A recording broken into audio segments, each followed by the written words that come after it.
Hello, everyone. It's Susan Guthrie. And before we pop into today's episode, I just wanted to come in with a quick note because this episode is actually a replay from the Divorce and Beyond archive. The episode was originally released back in January of 2023 during what many professionals call Divorce Month, right? January. This conversation actually became one of the most listened to and most shared episodes because it tackles one of the biggest fears people face when they're contemplating divorce: the financial unknown. My guest in this episode is financial expert and CDFA Hollis Hardiman. And together we walk through the foundational financial preparation that can make such a difference when you are first starting the divorce process.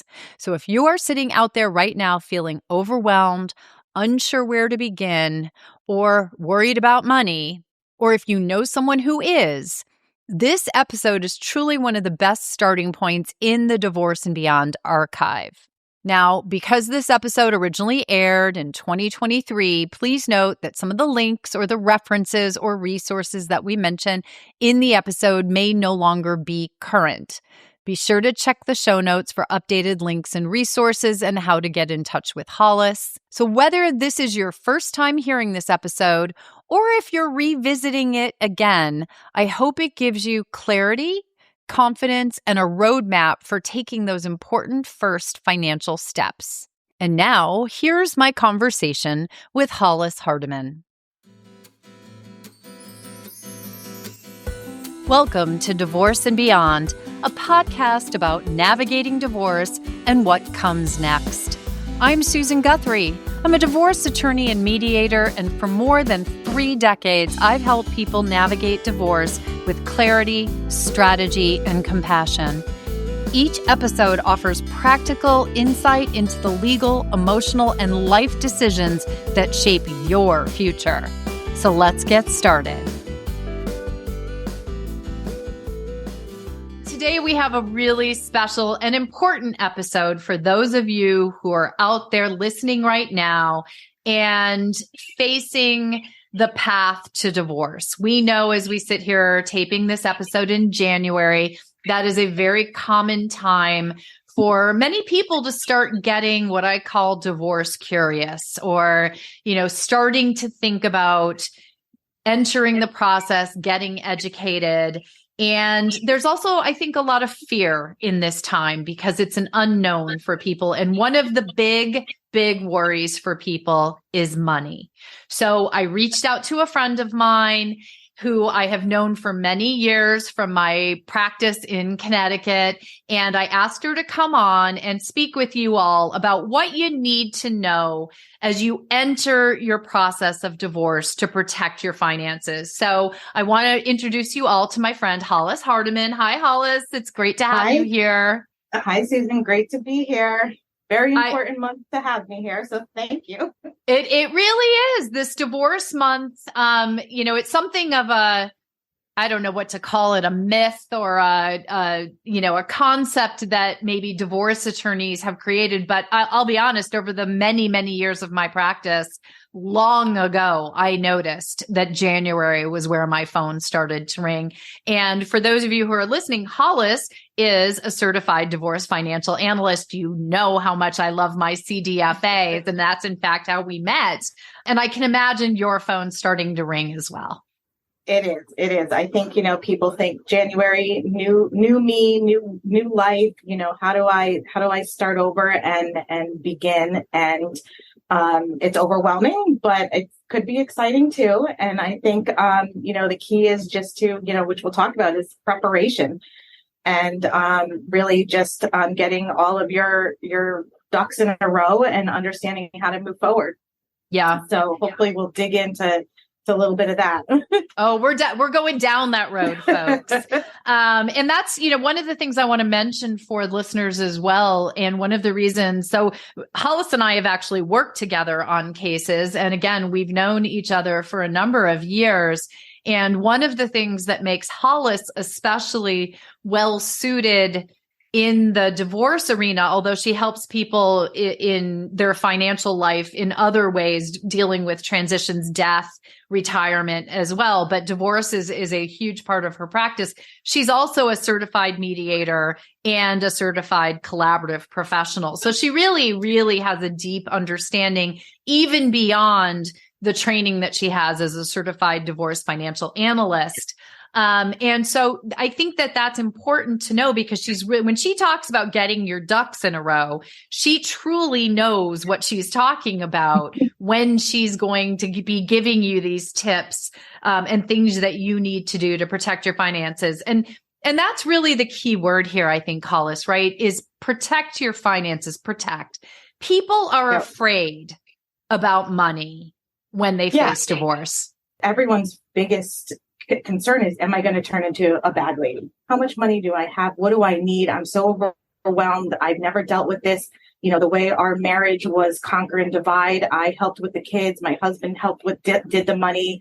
It worked. And now all of a sudden here I am. And I have no idea what my finances look like. And so it's very overwhelming. And a lot of women feel shame about it, which they shouldn't. Because a marriage is all about compromise, and everybody, you know, takes their role, and you divide and conquer. And more often than not, the husband takes over the finances, and the woman takes care of more of the household. Yeah. And unfortunately, in divorce, your children may or may not be grown, but now you are going to be adding that financial responsibility to yourself. And it's an overwhelming process. And Susan, I think maybe I'll start with a little bit how I got into this. Was really, I was a child of divorce. My parents got divorced back in the 80s. It was literally War of the Roses, like whatever movie you saw that, I mean, you know, they say today barely anybody goes to court. My parents were in court for 3 days. And all I remember was the bickering of the money and the alimony, and Hollis, you know, tell your dad when you get out of the car, you know, you need the alimony. I need the money.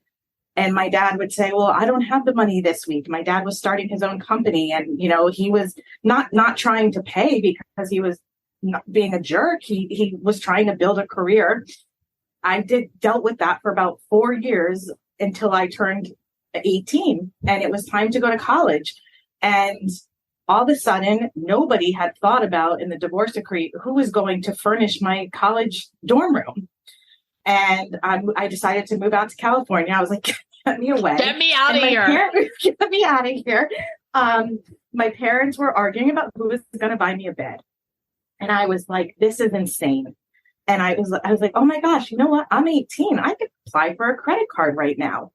And I applied for a credit card back in the old days, fill out the application. I had to wait 6 weeks for the card to come in. And I said, guys, I got this. I got my bed, you know, and I basically unconsciously made a decision to myself back then that I wasn't going to ask anybody for money, you know, because all I'd been doing was spending 4 years back and forth of going between my parents asking for money.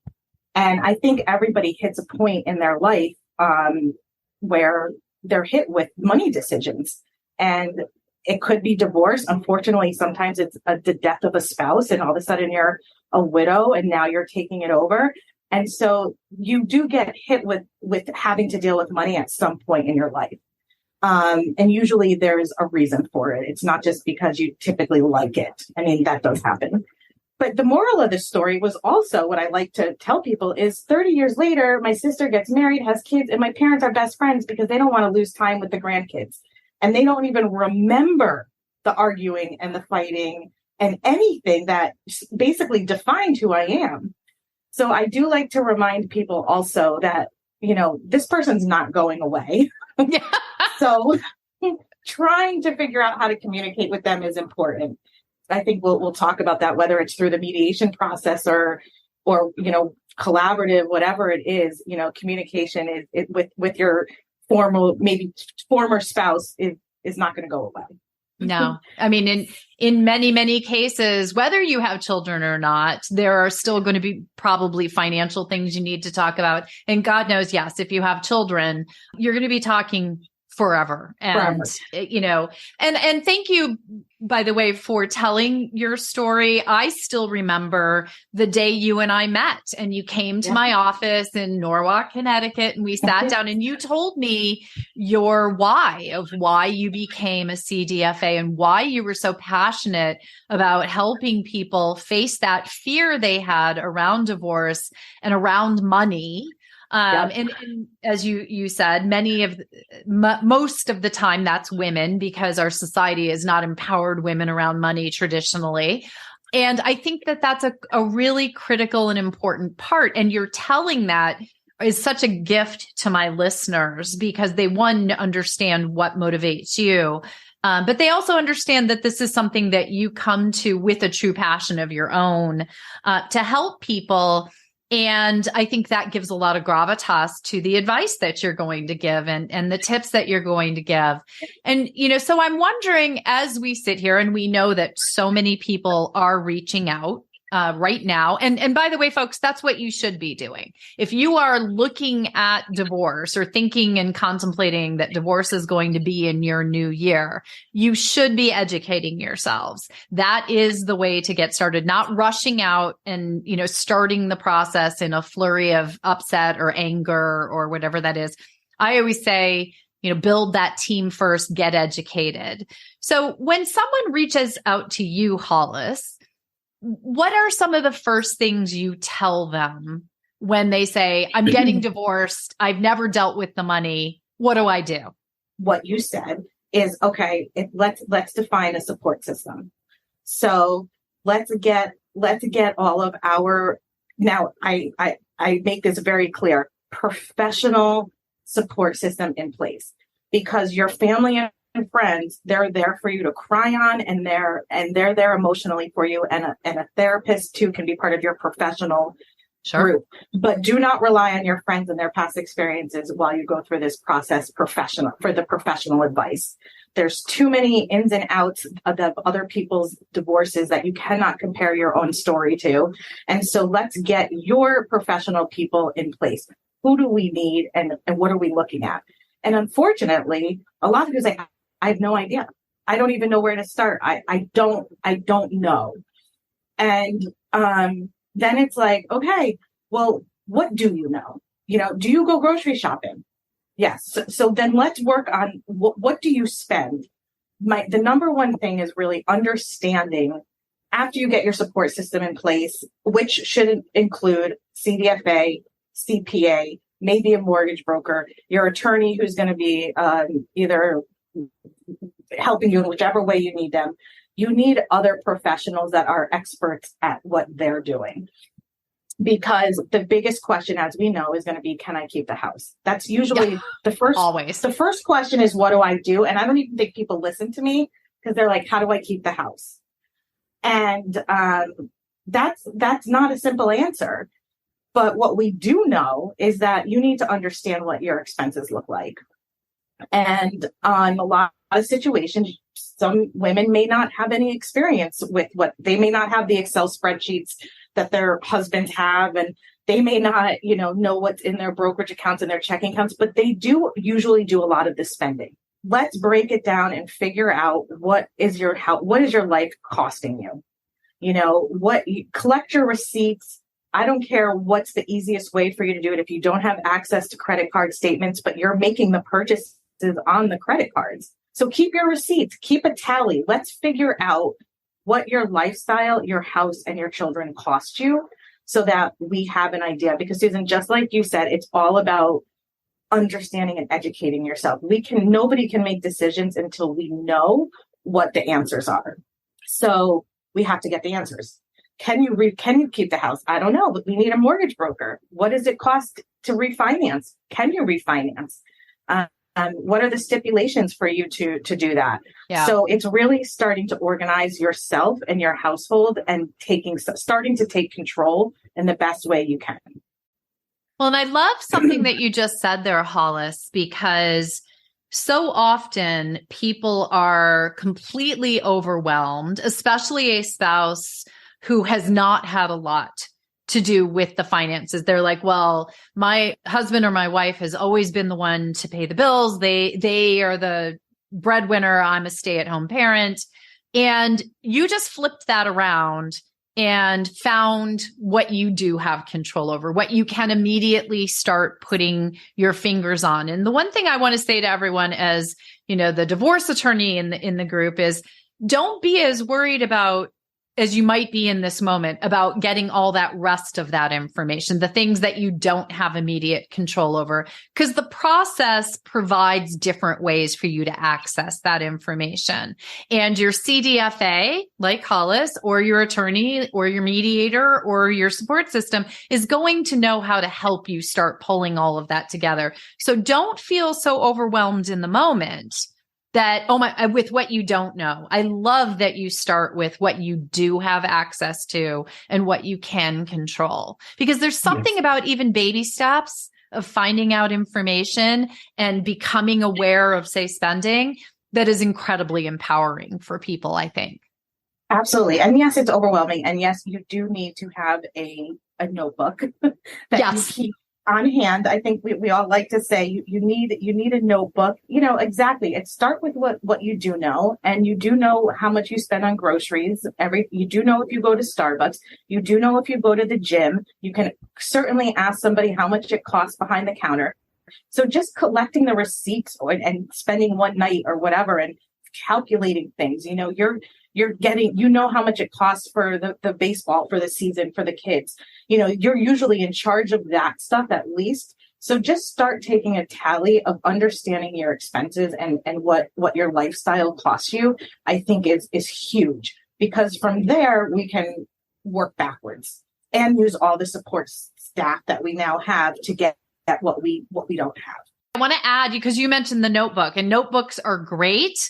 We've had 2 prior episodes, one with the creator of a workbook called Divide and Thrive, which is a wonderful resource for people. So I just want listeners to know, I'll put a link to that episode in the show notes. That's like basically an electronic workbook where you can put the information in. And I have another episode with Story Jones, who created Detour Life, which is actually a program that you hook up to your financial establishments, institutions, and it will download a lot of that financial information. And I love that. And I have that software too, not Detour, but one that I use. So I can say to my clients, let's hook up all of your accounts, and it'll auto categorize what you spend. And if you do have access to your credit cards, your credit card company has that too. You can go on your AmericanExpress.com and hit spending, and it'll do it for you. So if you have access to your credit cards, or your online account, even better. It's all right there. And I think that's where we need to get better and understand what can we find on our own and what can we do on our own. Again, most people's biggest fear is money. So let's dissect it. Let's figure it out. You don't always need a $1,000 an hour attorney just because you're afraid of money, of losing money and losing what's not fair. That's not always the answer, but let's understand. And you may need to cut back later, but that's not what this process is about right now. Right now, we just want to find out what the household and what your life costs you. And I think it's critical for people to understand that, and this is probably something you have to explain to people all the time. I know as an attorney, I've had to more times than I care to count, is when you take one household that has had however much money coming in, whether both people are working or one person's working, or money's coming in from a lot of sources or just one, and you divide it into 2 households, but the same amount of money. Yep. Clearly there are going to be changes. And so there will be changes, but I love that you're starting with what you can control and working backwards from there. My next biggest point is usually, okay, how can we increase the income in your household? Is there anything that you can do to help that? Now, it may not be tomorrow. It may or may not be in 6 months, but what can we do, and what to get you on pace to start contributing if you're not a contributor financially? Because you will have to be, most likely. It's a really tough conversation to have, because sometimes, that just wasn't the way you thought your life was going to go. And you were not prepared for any of these. Some people think, oh my God, I'm 40, I'm 50, I'm 60, and I have to start over. Well, it's not really starting over. It's kind of continuing where you left off. And maybe it's, having a new passion, but exactly what you said, Susan, people have to understand you cannot have the same lifestyle if you have one income that's now being divided over two households. That the math does not work. What can you do to contribute? And is it part-time? Is it, anything, but what can you do? And I think that's something really important, that if you don't work, you have to look at and start asking yourself, how can I start becoming financially independent? Well, and there's so much that's important in what you just said there about becoming financially independent, because for people, and this is something, I've been at this for such a long time, and people become very focused in divorce upon what they feel they deserve financially, right? How many times have you heard these words? I only want what's fair, or I want what I'm entitled to. Or the words, this was my money. Oh yeah. That's another favorite one, right? Yes. No, I earned that. That's mine. I earned that. Yeah. So he or she does not get any of that. Yes. And it's so important for people to understand as they're moving through this process that, yes, it's scary to get back out into the workplace, perhaps, but I will say, I don't think I've ever in 30 plus years of practice had a client who said to me, they didn't on the other side, when they got back into the world, got back to being a person, like you said, you got your credit card and you got your own damn bed, right? That's what you got to do. The empowerment of that fuels your future. And it's important in so many aspects mentally.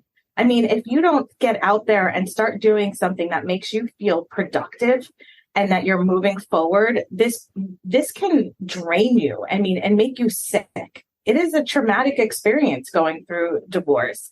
I've seen both my parents deal with it. I, as a child, that dealt with it, and it's a lot. And you're basically, everybody's at their worst, right? So you kind of have to take yourself out and say, how can I make myself better and help myself right now? I think it's just really important to take that step. Yeah, no, I think it is. And the other thing, and I wonder, I was just based on what you were just saying, I was thinking about what you said about your mom asking you to ask your dad for the alimony check. And to that point of empowerment around money, alimony, maintenance, spousal support, whatever we call it, that may be something, listeners, that you're looking at, either paying it or receiving it as you go into divorce. And just understand, this is something I always said to clients, understand that there are good aspects and necessary aspects to support. And there are aspects to it that aren't all that great, because they make you dependent upon your former spouse in a way that maybe isn't all that empowering, such as having to ask your ex where the alimony check is and living your life based upon their income. And that may be something people are facing as well, right? Yeah, absolutely. And not only that, I don't think people realize, and again, maybe I don't know how it was back in the day, but it's temporary. Yes. Alimony and support is temporary. It's really meant to get you back on your feet. And it's not meant to necessarily spend through until what? Someone's going to retire at some point. Yeah. I mean, so people don't usually work until they drop.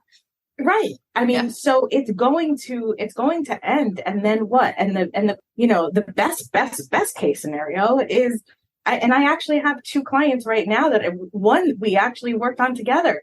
She is doing amazing for herself. And the alimony, it's almost like this career she's made is like it's all being banked for her future. And it's actually been astonishing to watch, going back to school, figuring out different things you want to do that maybe you didn't give yourself a chance to do prior. So I'm just a really big advocate on finding a way to make your own money. Yeah, you may never catch up to make what he made, but you need to make enough to feel good about yourself to be able to pay for your life. And does that include downsizing to a smaller house? It may. You may be able to live in the house while you have the alimony, and then you may need to sell it. But you have to be prepared for all of those all of those in any situation, because life is not predictable. And the only thing you can control is yourself and what you do. But I know we're talking a little bit about protecting your finances. And one thing, if you are collecting alimony, even child support, is definitely making sure, if possible, to have life insurance on the person who's paying you. So, because God forbid they did drop dead, then what? Yeah. Now you've got nothing. So there are ways to, make sure you're protecting what you do get as you move through the process as well. But I think being in control of yourself and your own independence is the best, and it's going to make you feel the best.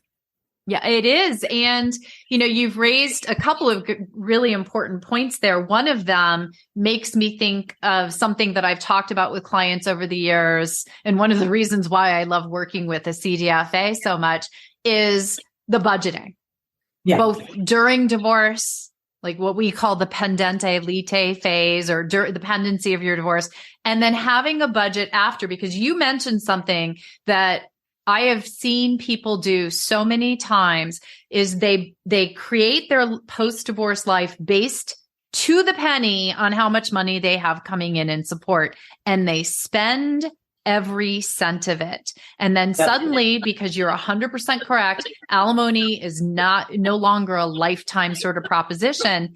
They find themselves down the road having maintained a big house or a higher lifestyle, a more expensive lifestyle, and have spent every penny of that support that came in, and then it's gone. And you just talked about, I think it's important for people to know, one of the things the CDFA does with them is helps them work on that forward budget. We're doing planning during divorce, during alimony, during, this entire period. And then we're also planning for when it ends. And what are the key marks that are going to come in between those times? Is Medicare going to kick in? Is Social Security going to kick in?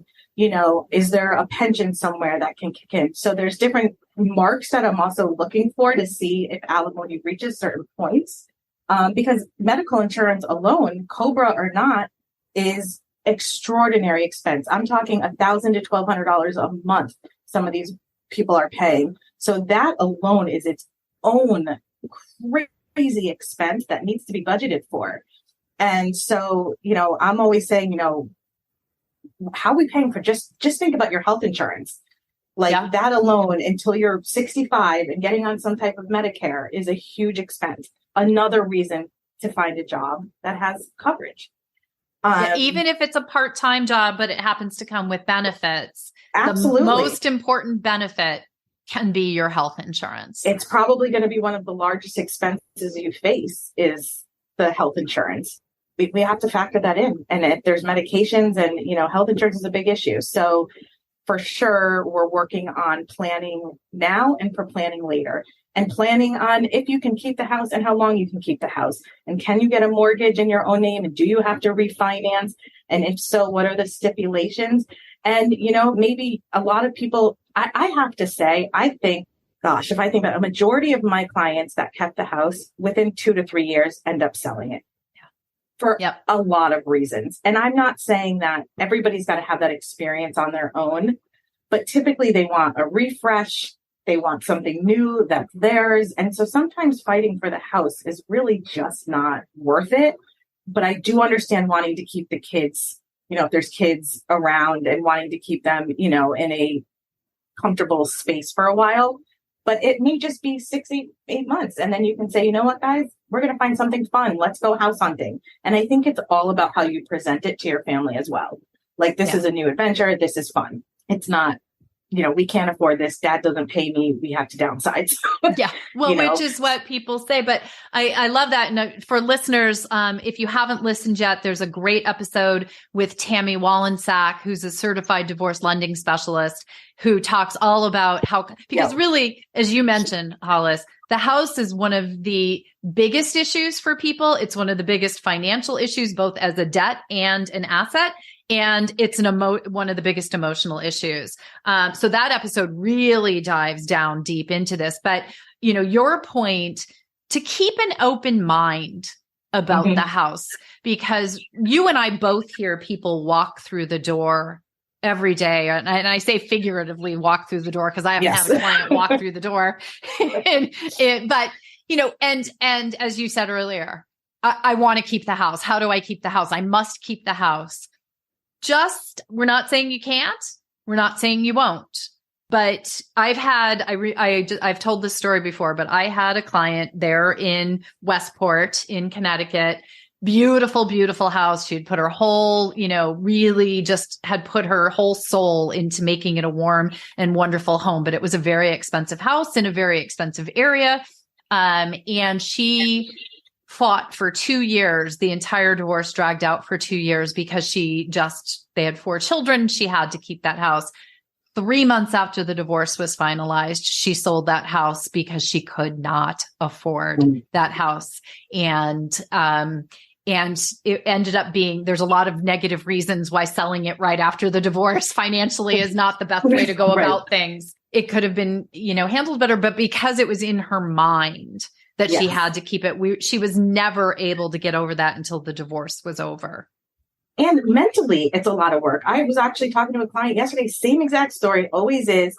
And now she's like, the water pump went, this is too much. And I'm like, yeah, it's a lot. I mean, there was a news article released the other day about how even owning a house shouldn't even be the American dream anymore, because I saw that. You don't even know if it's an asset anymore or a bigger liability or a money pit, right? Yeah. So there's a lot to think about. And I guess you said it great. Like, you have to be open-minded in this process.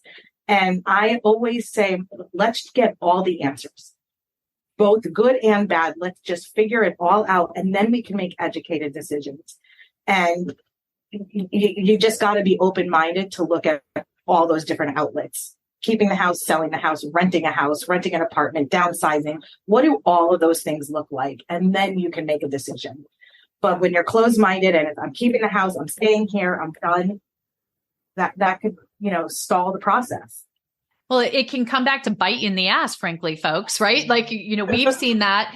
And, the other thing that I think, I'm hearing you saying here is don't make decisions until you have all of the options in front of you. You only limit yourself when you sit there and say, oh, I have to keep the house, or I'm not giving up my retirement, not one penny of my 401k or my pension.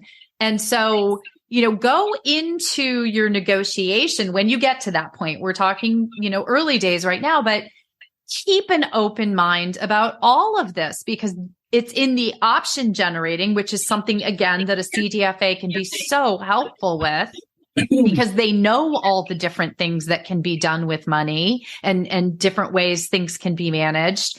Keep your mind and your options open until you have a chance to start exploring, moving. I always liken it to a puzzle, right? You can put the puzzle together a lot of different ways in divorce. Yeah, absolutely. And I think, again, it just goes back to having your support system and making sure that you're doing your research and you're educating yourself on all these different aspects. And I don't mean like going out and looking up judicial norms. Yeah, no. Because I think that's what your lawyer's for. Yeah, exactly. And just make sure you're reaching out to the right people for the right things.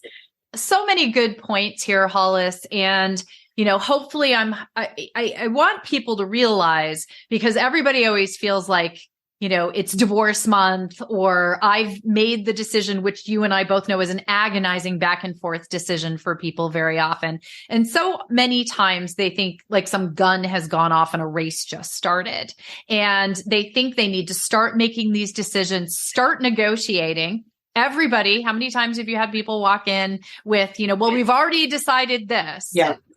So what would your final piece of advice or your big tip be for people who are in those early days, are feeling incredibly nervous and scared about this process as they're entering into it?